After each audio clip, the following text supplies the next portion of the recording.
Today we're going to be making a lead dioxide electrode for all of your electrochemical needs out of lead, copper, and sulfuric acid. To start off, we have to separate out 80 milliliters of 98% sulfuric acid into a beaker. Since I only have one 50 milliliter beaker available right now, I will have to measure out in two separate batches. Now, here's your reminder that 98% sulfuric acid is very corrosive. As you can see, I spilled a couple drops onto my table, and it immediately starts bubbling and turning white.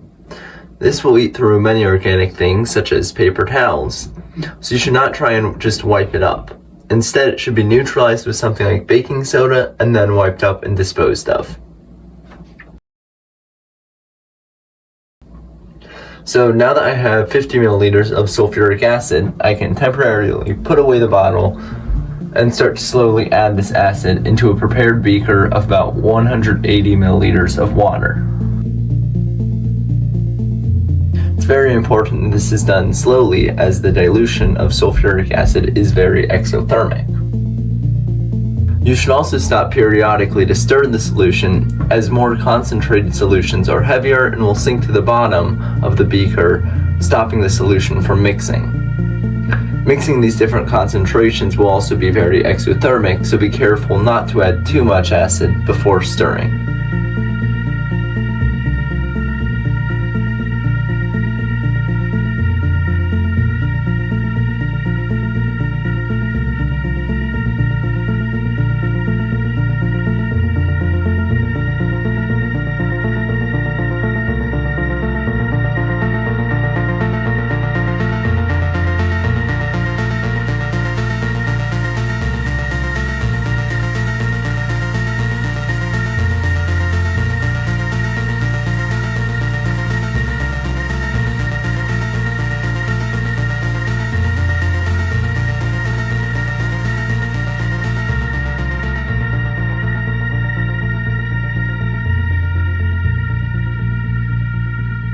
Here's an example of me waiting too long before I stirred the solution, where once I started stirring, the temperature picked up significantly and the solution started to fume a little bit.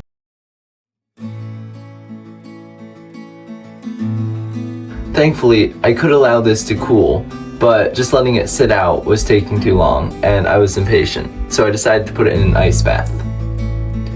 Once it had cooled down enough, I added the remaining 30 milliliters of sulfuric acid to the solution.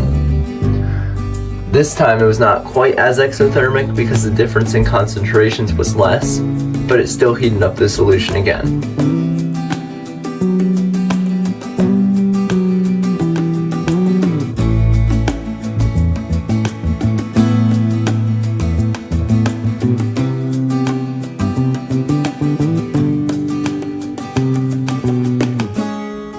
Once stirring and allowing the solution to cool, I took it out of the ice bath so that I could begin to run electrolysis. For the anode, I used a small piece of metallic lead I had cast earlier into the shape of an electrode. Right before putting the electrode into solution, it is important to use steel wool to scrape any oxides and impurities off so that there's a good place for the lead dioxide to form. This is also a good time to remind you that lead and lead salts are very poisonous and should be handled with caution. For this entire process, I'm wearing gloves, and whenever there's a chance of lead dust getting into the air, I'm wearing a mask. For the cathode, I use metallic copper that has been polished with steel wool. I then had to adjust the electrodes so that they are not touching and so that the lead is as submerged as it can be in the solution.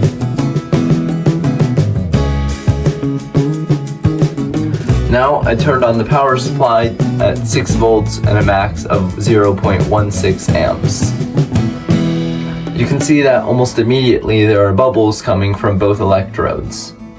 Off the copper electrode, there is hydrogen gas being created, which is just allowed to go into the atmosphere. On the lead electrode, however, oxygen gas is formed, which then reacts with the lead metal to form lead dioxide on the surface of the electrode.